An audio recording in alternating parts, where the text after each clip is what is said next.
আসসালামু আলাইকুম দর্শক। সাম্প্রতিক বাংলাদেশের নানা বিষয় নিয়ে আজকে আমাদের সঙ্গে আলোচনায় আছেন রাজনৈতিক বিশ্লেষক। এই ব্রিগেডিয়ার জেনারেল শামসুল ইসলামের আগমন ঘটল তারেক রহমানের আগমনের ঠিক আগে আগে তার প্রধান নিরাপত্তা উপদেষ্টা হিসেবে, যখন খালেদা জিয়ার আর সিদ্ধান্ত গ্রহণের কোনো সুযোগ বা পরিস্থিতি নাই। বলা হয় যে তারেক রহমান যে ভারতের সমর্থনে বাংলাদেশে ফিরেই তার সঙ্গে ভারতের একটা দূরত্ব তৈরি করতে চেয়েছেন এবং তিনিও যে ভারতকে বিশ্বাস করতে পারেন না তার একটা প্রমাণ এই ব্রিগেডিয়ার জেনারেল শামসুল ইসলামের নিয়োগ। বাংলাদেশের সাবেক প্রধানমন্ত্রী শেখ হাসিনা যখন দিল্লি বসে হম্বিতম্বি করছেন যে তিনি খুব শিগগিরই দেশে ফিরে আসবেন, মাথা উঁচু করে দ্রুত দেশে ফিরবেন এবং তারেক রহমান সরকার ফাঁসির মঞ্চ তৈরি করতে পারে, তার জন্য কারাগার তৈরি করতে পারে, কিন্তু তিনি দেশে ফিরবেনই। এবং সর্বশেষ আন্তর্জাতিক সংবাদ সংস্থা রয়টার্সকে সাক্ষাৎকার দিয়ে জানিয়ে দিয়েছেন যে তিনি ডিসেম্বরের মধ্যেই দেশে ফেরার পরিকল্পনা করছেন এবং সকল প্রস্তুতি যে সম্পন্ন হচ্ছে সেটা আওয়ামী লীগের বিভিন্ন পর্যায়ের নেতাদের বিভিন্ন ভাষ্যে সাক্ষাৎকারে উঠে আসছে। তখন তারেক রহমান সরকার, বিএনপি সরকারের কর্তা ব্যক্তিদের কেউ কেউ মুখে বলছেন বটে যে এটা দুই দেশের মধ্যকার আলোচনায় হতে হবে এবং প্রত্যাবর্তনের সুযোগ নাই শেখ হাসিনাকে প্রত্যর্পণ করতে হবে ভারতের। কিন্তু বিএনপি সরকারের, তারেক রহমান সরকারের যেসব বিষয় নিয়ে সবচেয়ে বড় দুশ্চিন্তা হয়ে দাঁড়িয়েছে তার একটা হলো এই যে ঠিক ইউনূস সরকারের আমল থেকেই যেমনটা হচ্ছিল, মাঝখানে সম্পর্কটা বেশ উষ্ণ হয়ে উঠেছিল বটে খালেদা জিয়ার মৃত্যুর পর এবং তারেক রহমান আলাপ আলোচনা সমঝোতা করে দেশে ফেরার পর, কিন্তু এখন তাদের সঙ্গে ভারতের কোনো চ্যানেলে কোনো আলাপ আলোচনার কোনো সুযোগ নাই। মানে দুদেশের সরকারের মধ্যে কোনো পর্যায়ে কোনো আলাপ আলোচনার কোনো চ্যানেল এই সময়টায় খোলা নাই, যখন বাংলাদেশ সরকার বিচলিত যে কি করে দিল্লি সরকারের অতিথি শেখ হাসিনা মৃত্যুদণ্ড মাথায় নিয়ে দেশে ফেরার ঘোষণা দিয়ে বাংলাদেশ সরকারকে একটা বেকায়দায় ফেলতে চাইছে। এ অবস্থায় বাংলাদেশ সরকার, তারেক রহমান সরকার নানা পরিস্থিতিতে নানা চেষ্টা চরিত্রের মাধ্যমে ভারত সরকারের সঙ্গে তার সম্পর্কটা খোলার চেষ্টা করছে, চ্যানেল খোলার চেষ্টা করছে, যে কাজ সেই ইউনূস আমলেই শুরু হয়েছিল। কিন্তু তারেক রহমান যখন ফিরেছিলেন তখন ভারতের সঙ্গে চ্যানেল খুলে গেছিল বলেই এবং তার সঙ্গে ভারতের একটা খুব সক্রিয় সম্পর্ক হবে এই আশাবাদেই ভারত তাকে দেশে ফেরার বিষয়ে মানে ব্যাপক সমর্থন দিয়েছিল এবং তিনি দেশে ফেরার পর নানা আবেগে এবং উত্তেজনায় ভারতের প্রধানমন্ত্রী নরেন্দ্র মোদী তাকে টেলিফোন করেছেন, চিঠি লিখেছেন। তার মায়ের মৃত্যুর পর ভারতের প্রধানমন্ত্রী নরেন্দ্র মোদী পররাষ্ট্রমন্ত্রী এস জয়শঙ্করকেও পাঠিয়ে দিয়েছিলেন। কিন্তু এরপর সরকার গঠনের পর তারেক রহমান সরকার যা সব করেছেন, একদিকে যেমন সেই ইউনূস আমল থেকে ভারত সরকারের যেসব আশাবাদ বাংলাদেশ সরকারের কাছে, সীমান্ত জুড়ে জঙ্গি ঘাঁটিগুলো বন্ধ করা, বিভিন্ন সশস্ত্র শিবিরের যে ছবি তারা বাংলাদেশের সাবেক জাতীয় নিরাপত্তা উপদেষ্টা বর্তমান পররাষ্ট্রমন্ত্রী খলিলুর রহমানকে ইউনূস আমলে 2025 সালের নভেম্বরে তুলে দিয়েছিলেন, সেগুলোর বিষয়ে ব্যবস্থা নেওয়া, বাংলাদেশ থেকে ভারতের 7 সিস্টার্স আলাদা করে ফেলা হবে বা ভারতের সীমান্তবর্তী অঞ্চলকে একেবারে তছনছ করে দেওয়া হবে, এসব হুমকি দেওয়া অন্তত শীর্ষস্থানীয় রাজনীতিবিদদের তরফ থেকে বন্ধ করার ব্যবস্থা করা, এসব কোনো কিছুই তো ঘটেনি। বরং তারেক রহমান সরকার এসে আওয়ামী লীগের রাজনৈতিক কার্যক্রম নিষিদ্ধ করার যে অধ্যাদেশ ইউনূস দিয়ে গিয়েছিলেন সেটাকে আইনে পরিণত করেছেন সংসদে পাশ করে। এরপর থেকে আসলে ভারতের সঙ্গে বাংলাদেশের সম্পর্কটা যেই ব্যক্তিটি তত্ত্বাবধান করেন, ভারতের জাতীয় নিরাপত্তা উপদেষ্টা অজিত দোভাল, তিনি একরকম সকল দুয়ার বন্ধ করেছেন আলোচনার বাংলাদেশের সঙ্গে। যিনি মূলত বাংলাদেশ ভারত সম্পর্কটা দেখছেন, যিনি কিনা সেই ব্যক্তি যিনি 5ই আগস্ট শেখ হাসিনার সামরিক বিমানটা যখন ভারতের হিন্ডন সামরিক ঘাঁটিতে অবতরণ করেছিল, যিনি কিনা এসে শেখ হাসিনাকে সেখান থেকে স্বাগত জানিয়ে নিয়ে গিয়েছিলেন, যেই ব্যক্তি হচ্ছেন সেই ব্যক্তি যাকে 5ই আগস্টের পর পরিবর্তিত পরিস্থিতিতে বাংলাদেশ ভারত সম্পর্কের দায়িত্ব দেওয়া হয়েছে, যখন থেকে সিদ্ধান্ত হয়েছে ভারত সরকারের ভেতরে যে সম্পর্কটা পররাষ্ট্র মন্ত্রণালয় দিয়ে দেখলে চলবে না, এখন থেকে এটা একটা নিরাপত্তা ইস্যু বটে, এবং সে কারণে প্রধানমন্ত্রীর দফতরের অধীন জাতীয় নিরাপত্তা উপদেষ্টার তত্ত্বাবধানে এই দুদেশের সম্পর্কটা বিবেচিত হবে নিরাপত্তার লেন্স দিয়ে। সেই অজিত দোভাল, সেই ব্যক্তিটি কিছুতেই বাংলাদেশের সঙ্গে সম্পর্কের বরফ এত সহজে গলতে দিতে চাইছেন না, কারণ তিনি মনে করছেন না বাংলাদেশের নতুন সরকার, বিএনপি সরকার, তারেক রহমান সরকার, যারা কিনা 10টা অস্ত্র এনেছিল এর আগের দফায় বেগম খালেদা জিয়ার সরকারের সময়, এবং যখন কিনা মূলত ক্ষমতার কেন্দ্রে ছিলেন খালেদা জিয়া পুত্র এই প্রধানমন্ত্রী তারেক রহমান, সেই তারেক রহমান সরকারের ওপর এ দফায় আস্থা বিশ্বাস রেখে তাকে বাংলাদেশে ফিরিয়ে জামাতের বিপরীতে দাঁড় করিয়ে প্রধানমন্ত্রী বানাতে সক্রিয় সমর্থন ভারত দিয়েছে বটে, কিন্তু এ আস্থা আর রাখা ঠিক হবে না।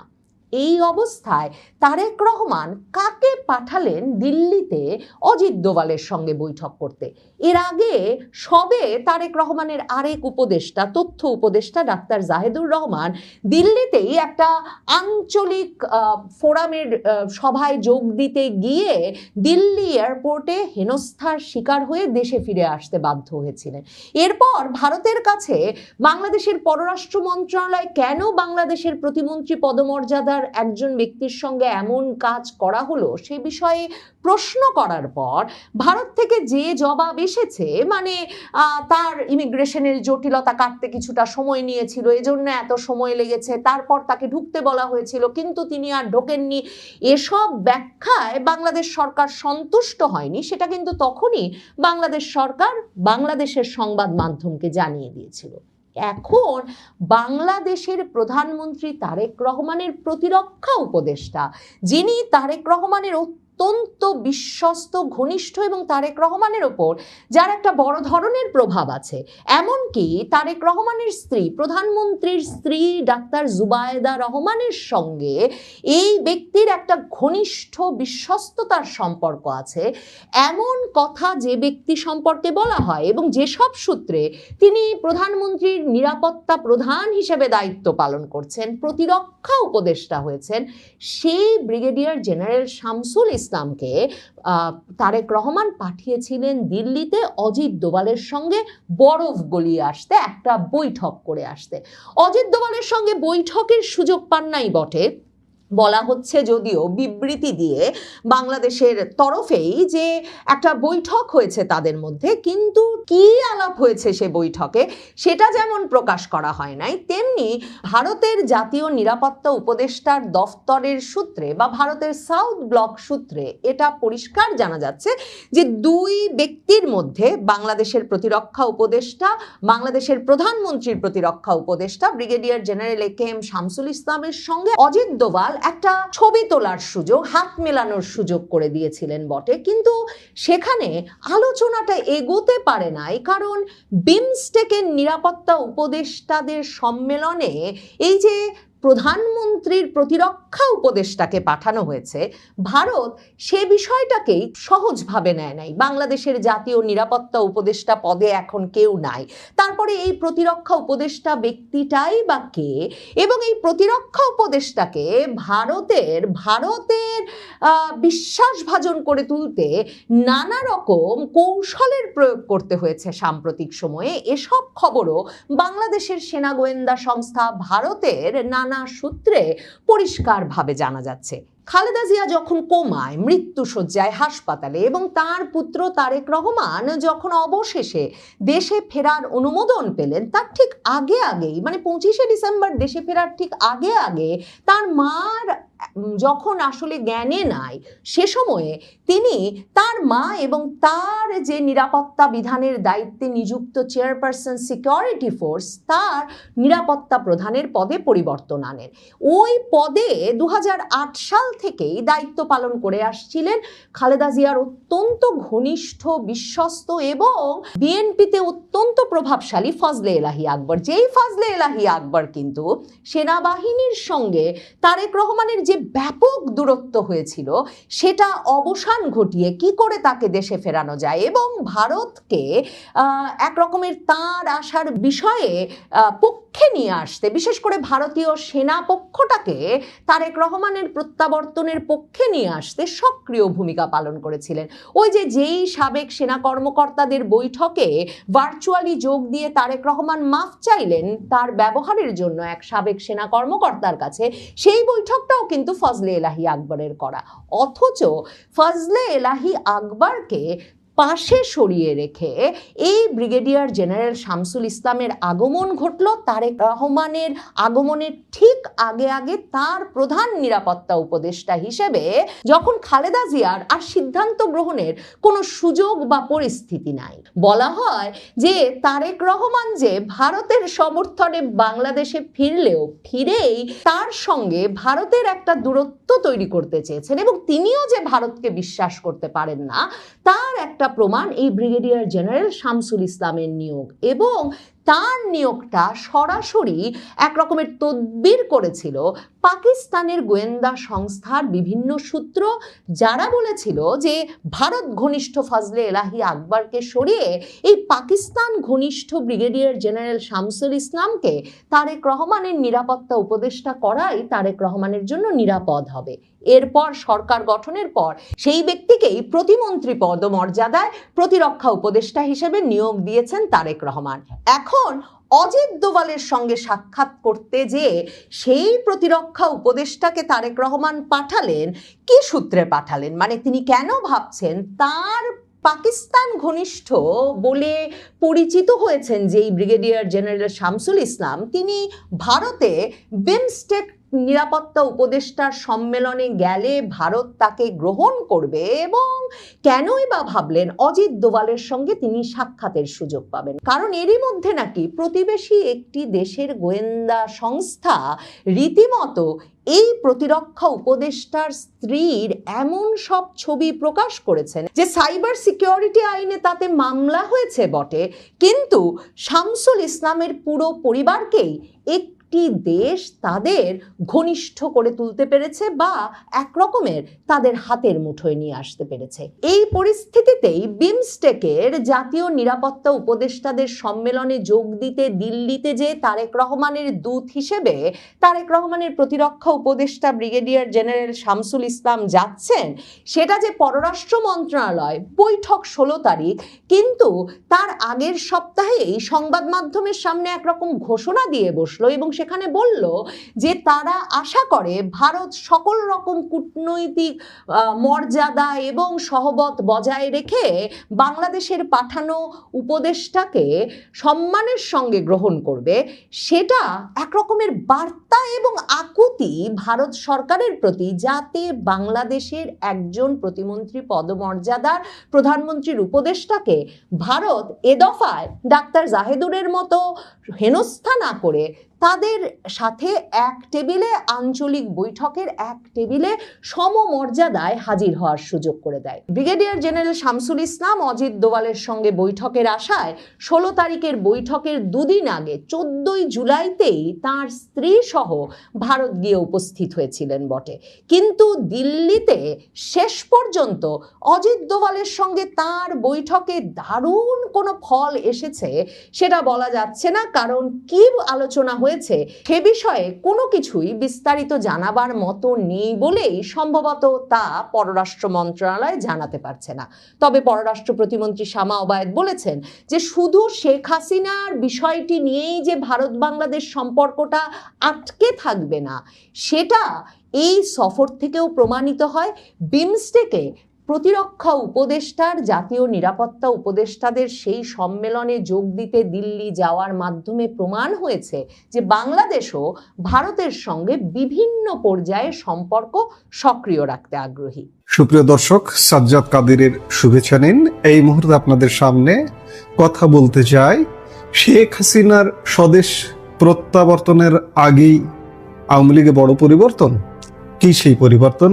আমরা সেই পরিবর্তনটা কি হতে যাচ্ছে সেটি এই মুহূর্তের ভিডিওতে আলাপ করতে চাইছি। রাজনীতিতে এই মুহূর্তে সবচেয়ে বড় খবর, শেখ হাসিনার বাংলাদেশে ফেরার আগেই কি আওয়ামী লীগের সাধারণ সম্পাদক পদ থেকে সরে দাঁড়াচ্ছেন ওবায়দুল কাদের? হঠাৎ দলের ভার্চুয়াল সভায় তার কোন মন্তব্যকে ঘিরে দলের ভেতরে বাইরে শুরু হয়েছে তীব্র জল্পনা। টানা 3 বারের সাধারণ সম্পাদক এবং সব মিলিয়ে দীর্ঘ 18 বছর, সর্বশেষ প্রায় 15.5 বছর এবং আগের আমল মিলিয়ে মোট 18 বছরের মন্ত্রিত্ব সামলানো এই দাপুটে নেতা কি স্বেচ্ছায় অবসরের বার্তা দিলেন, নাকি এর পেছনে লুকিয়ে আছে গভীর কোনো রাজনৈতিক সমীকরণ? আজকের এই বিশেষ বিশ্লেষণে আমরা এই ঘটনার ভেতরের খবর আপনাদের সামনে তুলে ধরবার চেষ্টা করব। শেষ পর্যন্ত সঙ্গে থাকুন, কারণ এই ঘটনা আগামী দিনের বাংলাদেশের রাজনীতির মোড় ঘুরিয়ে দিতে পারে। ঘটনার সূত্রপাত গতকাল বৃহস্পতিবার রাতে আওয়ামী লীগের একটি গুরুত্বপূর্ণ ভার্চুয়াল সভা চলছিল। সেই সভায় দল প্রধান শেখ হাসিনার উদ্দেশ্যে ওবায়দুল কাদের এমন কিছু কথা বলেন যা দলের ভেতরে রীতিমতো কম্পন তৈরি করেছে। কাদের ঠিক কি বলেছিলেন? তিনি আবেগ ঘন কণ্ঠে শেখ হাসিনাকে বলেন, পার্টির কাছ থেকে আমি অনেক পেয়েছি, আমার আর কিছু চাওয়ার নেই। আপনার হাত ধরে 3-3 বার দলের সাধারণ সম্পাদক হয়েছে, 18 বছর মন্ত্রী ছিলাম। একজন স্কুল শিক্ষকের ছেলের রাজনীতিতে এর থেকে বেশি আর কি পেতে পারে? এখানেই শেষ নয়, এরপর তিনি শারীরিক অবস্থার কথা উল্লেখ করে বলেন, আপনি জানেন আমি শারীরিকভাবে খুব একটা সক্ষম নই, তারপরও আমার চেষ্টার কোনো ত্রুটি হবে না। একই সাথে তিনি দলের নেতাদের প্রতি ঐক্যবদ্ধ থাকার আহ্বান জানিয়ে বলেন, নিজেদের মধ্যে লড়াই না করে শত্রুদের বিরুদ্ধে লড়াই করতে হবে। এখন প্রশ্ন হচ্ছে, শেখ হাসিনার স্বদেশ প্রত্যাবর্তনের মতো একটি অতি সংবেদনশীল এবং ঐতিহাসিক মুহূর্তে ওবায়দুল কাদের কেন নিজের ব্যক্তিগত চাওয়া পাওয়া এবং অবসরের মতো প্রসঙ্গ টেনে আনলেন? এই প্রশ্নটাই এখন আওয়ামী লীগের অন্দরে সবচেয়ে বড় আলোচনার বিষয়। বিশ্লেষণের আরো গভীরে যাওয়ার আগে আমরা একটু বুঝতে চাই যে গতকালের এই সভাটি কি নিয়েছিল। বৃহস্পতিবার রাতের এই বিশেষ সভাটি ডাকা হয়েছিল মূলত 16 জুলাইয়ের রাজনৈতিক তাৎপর্য স্মরণ করতে।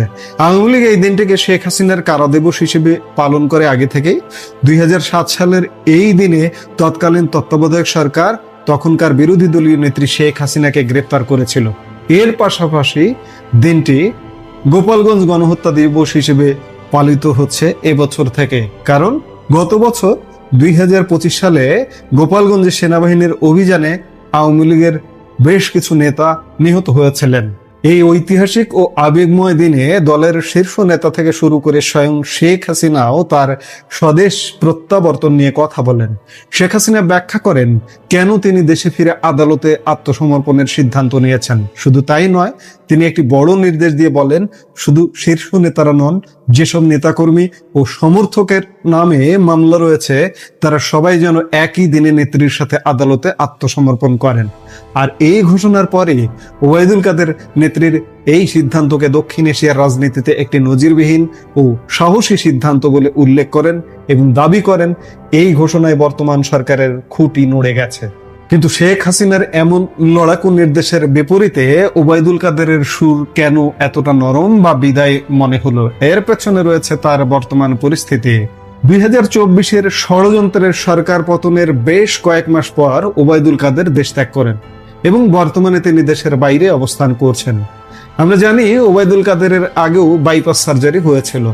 আত্মগোপনে থাকার কারণে বেশ কয়েক মাস তার নিয়মিত চিকিৎসায় বড় ধরনের বিঘ্ন ঘটে। বর্তমানে তিনি তুলনামূলকভাবে সুস্থ থাকলেও তাকে ধারাবাহিক চিকিৎসার মধ্যে থাকতে হচ্ছে। শারীরিকভাবে তিনি বেশ দুর্বল, ফলে রাজনৈতিক মহলে সংশয় তৈরি হয়েছে শেখ হাসিনার ঘোষণা অনুযায়ী যেভাবে সবাইকে একসাথে দেশে ফিরে আদালতে আত্মসমর্পণ করতে বলা হয়েছে, শারীরিকভাবে অত্যন্ত দুর্বল ওবায়দুল কাদেরের পক্ষে কি আদৌ এই মুহূর্তে স্বদেশে ফেরা সম্ভব?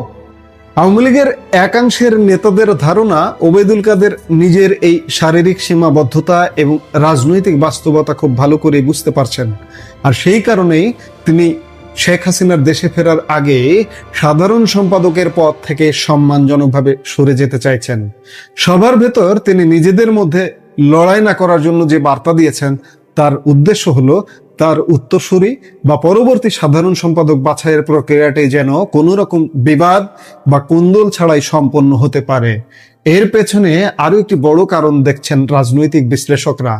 দেশে ফেরার পর পরিস্থিতি যদি কিছুটা স্বাভাবিক হয়, তবে দল ও সরকারের উপর মানুষের কেন তীব্র ক্ষোভ তৈরি হয়েছিল 2024-এর শেষ মুহূর্তে, সেটি অনুসন্ধান শুরু হবে আওয়ামী লীগের ভেতরেই।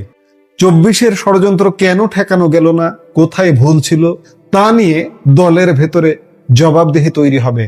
আর টানা 3 বারের সাধারণ সম্পাদক হিসেবে ওবায়দুল কাদেরের ভূমিকা নিয়ে দলের ভেতরে ইতিমধ্যেই অনেকের মনে তীব্র প্রশ্ন ও অসন্তোষ রয়েছে। অনেকেই এই ব্যর্থতার দায় তার উপর চাপাচ্ছেন। সাধারণত নিয়ম অনুযায়ী আওয়ামী লীগের কাউন্সিল বৈঠকে এই দলের পদধারী বা সাধারণ সম্পাদক পরিবর্তনের সিদ্ধান্ত নেওয়া হয়। বর্তমান কমিটির মেয়াদ ইতিমধ্যে শেষ হয়ে গেছে। পরবর্তী পূর্ণাঙ্গ কমিটি গঠনের জন্য দ্রুত একটি কাউন্সিল বৈঠক হওয়া দরকার ছিল, কিন্তু বর্তমান সংকটময় ও প্রতিকূল পরিস্থিতিতে দেশে এমন কোনো বড় দলীয় বৈঠক ডাকার অবকাশ বা সুযোগই নেই। কারণ নেতারা দেশেই নেই, বেশিরভাগ শীর্ষ নেতা পৃথিবীর বিভিন্ন দেশে ছড়িয়ে ছিটিয়ে আছে। এই মুহূর্তে আওয়ামী লীগের ভার্চুয়াল বৈঠক করা ছাড়াও সবাই একযোগে বৈঠক করা সম্ভব হয় না সশরীরে। তবে দলের গঠনতন্ত্র অনুযায়ী একটি বিকল্প পথ খোলা রয়েছে। যদি কেউ স্বেচ্ছায় পদ থেকে সরে দাঁড়ান, তবে দলের সভানেত্রী অর্থাৎ শেখ হাসিনার একক ক্ষমতা রয়েছে নতুন কাউকে সেই পদে নিয়োগ দেওয়ার। এখন রাজনৈতিক মহলের সব নজর এই দিকেই। আগামী ডিসেম্বরের আগে ওবায়দুল কাদের যদি সত্যি সত্যি স্বেচ্ছায় সাধারণ সম্পাদকের পদ ছেড়ে দেন, তারপরে কি ঘটবে? যদি তিনি সরে দাঁড়ান, তবে কে হবেন আওয়ামী লীগের পরবর্তী সাধারণ সম্পাদক? দলের অন্দরের খবর অনুযায়ী এই বিষয়ে শেখ হাসিনার সিদ্ধান্তই চূড়ান্ত। তবে সিদ্ধান্ত নেওয়াটা শেখ হাসিনার জন্য মোটেও সহজ হবে না, কারণ আওয়ামী লীগ এক বিশাল দল এবং এখানে অসংখ্য যোগ্য নেতা। আর এ কারণেই ওবায়দুল কাদেরের উত্তরসূরি হতে এবং দলের এই গুরুত্বপূর্ণ পদটি লুফে নিতে ইতিমধ্যেই দলের ভেতরে কম করে হলেও 1 ডজনের বেশি শীর্ষ নেতা অপেক্ষার প্রহর গুনছেন। ওবায়দুল কাদেরের এই সরে দাঁড়ানোর ইঙ্গিত কি আওয়ামী লীগের নতুন কোনো পুনর্গঠনের শুরু, নাকি সংকটের মুখে নেতৃত্বের পেছুটান? এটিকে নেতৃত্বের পেছুটান বলা যাবে না। কারণটা হচ্ছে যে সাধারণ সম্পাদক ওবায়দুল কাদের আওয়ামী লীগের 77 বছরের ইতিহাসে নজিরবিহীনভাবে 3 বার আওয়ামী লীগের সাধারণ সম্পাদক। আমার এই মুহূর্তে মনে পড়ছে না যে 77 বছরের ইতিহাসে 3 বার কেউ সাধারণ সম্পাদক আছে কিনা। ইতিহাস দেখতে হবে, দেখে বলতে পারবো। এই মুহূর্তে মনে করতে পারছি না। সেই বিচারে ওবায়দুল কাদের নজিরবিহীনভাবে খুব সীমিত, যদি 2-1 থেকেও থাকেন, সেটিও সীমিত সৌভাগ্যবানদের একজন ওবায়দুল কাদের 3 বার সাধারণ সম্পাদকের দায়িত্ব পালন করেছেন, যার কারণে তার আর নতুন করে 4র্থবার পাবার কোনো আশা নেই, সম্ভাবনাও নেই, যার দরুন তিনি পিছু হটতে চাইবেন। আর দ্বিতীয়ত হচ্ছে তার শারীরিক অবস্থা ভালো নয়। স্বাভাবিকভাবে আগামী দিনের দলের যে আন্দোলন সংগ্রাম, যে লড়াই হবে, সেই লড়াইয়ে একজন স্ট্রেংথ সম্পন্ন সাধারণ সম্পাদকের প্রয়োজন হবে দলে অনিবার্যভাবে। আর তাই তো সাধারণ সম্পাদক পরিবর্তনের হাওয়া ইতিমধ্যেই গরম হতে শুরু করেছে এবং সেটি এমন হতে পারে যে আওয়ামী লীগ প্রধান শেখ হাসিনা যে আগামী ডিসেম্বরে তিনি ফিরে আসছেন, এখানে মনে হয় আর কোনো বাট বা ফুল স্টপ নেই। শেখ হাসিনা ডিসেম্বরে ফিরবেন যে কোনো ভাবে, এবং তার আগে হয়তো আওয়ামী লীগের সাধারণ সম্পাদক পদে পরিবর্তন আসছে। এবং কে আসছে, কে এই দায়িত্বে আসবেন, কারণ আমরা আগেই বললাম যে 1 ডজনের বেশি যোগ্য নেতা প্রত্যেকেই সাধারণ সম্পাদক হবার মতো যোগ্যতা রাখেন। তারা অপেক্ষার প্রহর গুনছেন। এখন সেটাই দেখার বিষয়। আমরা নিশ্চয়ই রাজনৈতিক পর্যবেক্ষক হিসেবে দেখব যে আওয়ামী লীগে বড় কি পরিবর্তন আসছে এবং নতুন সাধারণ সম্পাদক কে হচ্ছেন। এই মুহূর্তের ভিডিও থেকে বিদায় নিতে চাইছি। দেখা হচ্ছে পরবর্তী ভিডিওতে। সে পর্যন্ত ভালো থাকুন, সুস্থ থাকুন।